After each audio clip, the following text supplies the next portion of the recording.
हमारे सदगुरु जो हैं उन्होंने हमें यह शिक्षा दी है कि अपनी ताकत का दुरुपयोग मत करो, अपनी ताकत का बुराइयां फैलाने के लिए उपयोग मत करो। अपनी ताकत का उपयोग करो तो समाज में जो बुराई भ्रष्टाचार फैली उसको दूर करने के लिए अपनी ताकत का इस्तेमाल करो। इसीलिए हमारे साहब ने जहां भी बुराई देखी, चाहे हिंदू में हो चाहे मुसलमान में हो, उन हर बुराई का उन्होंने विरोध किया, बुराई फैलाने वालों को फटकारा। और आपको बताऊं मैं कि इस छत्तीसगढ़ में जो नकली सरकारी कुंभ मेला चलता है, 50 करोड़ एक साल में फूका जाता है, पूरे प्रशासन को झोंका जाता है व्यवस्था के लिए।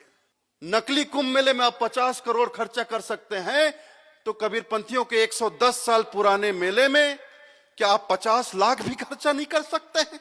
तो धिक्कार है ऐसे सरकार पर और ऐसे प्रशासन पर। 1%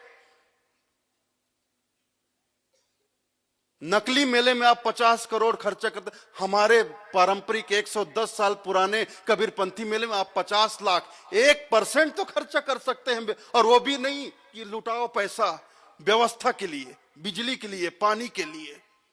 अगर नहीं कर सकते तो आप क्या हैं? आप क्यों बैठे हैं? आप कैसी सरकार है ये? क्या संस्कृति विभाग जो हमारे छत्तीसगढ़ में चल रही है वो सिर्फ एक ही स्थान के लिए है, एक ही मेले के लिए उसकी जिम्मेदारी है? मुझे कोई आपत्ति नहीं है, मुझे कोई ऐतराज नहीं है कि आप उस जगह पर मेला लगाते, मुझे कोई आपत्ति, मुझे खुशी है कि चलो सरकार कम से कम एक धर्म कर्म का काम तो कर रही है।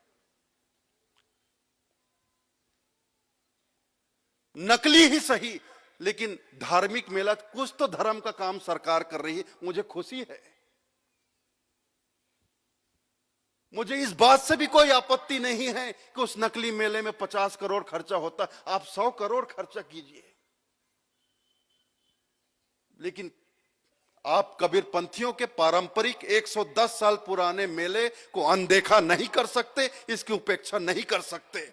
ये हमारे अधिकार की मांग है, हमको हमारा अधिकार चाहिए। हाँ, ये हम अपने अधिकार के लिए लड़ रहे हैं और अपना अधिकार हम लेकर रहेंगे। हम भीख नहीं मांगेंगे। क्यों भीख मांगेंगे?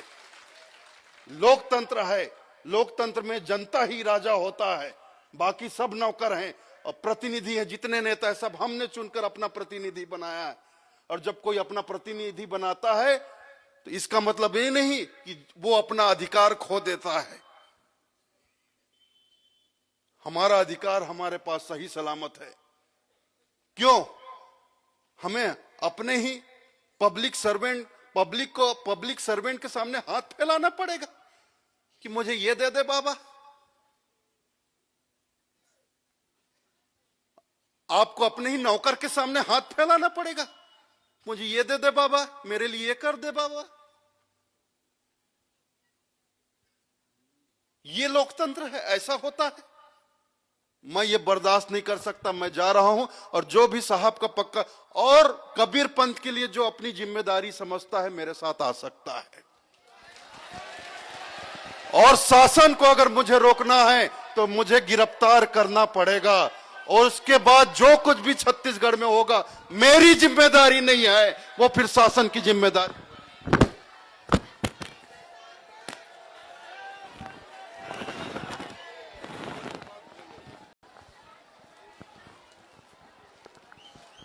जब तक मेरी जो मांग है वो पूरी नहीं होगी, ना मैं किसी नेता से बात करूंगा, ना किसी अधिकारी से बात करूंगा। कोई नेता, कोई अधिकारी मुझसे बात करने की कोशिश नहीं करेगा, और अगर कोशिश करेगा उसके साथ कुछ होगा, इसके लिए भी मैं जिम्मेदार नहीं होऊंगा।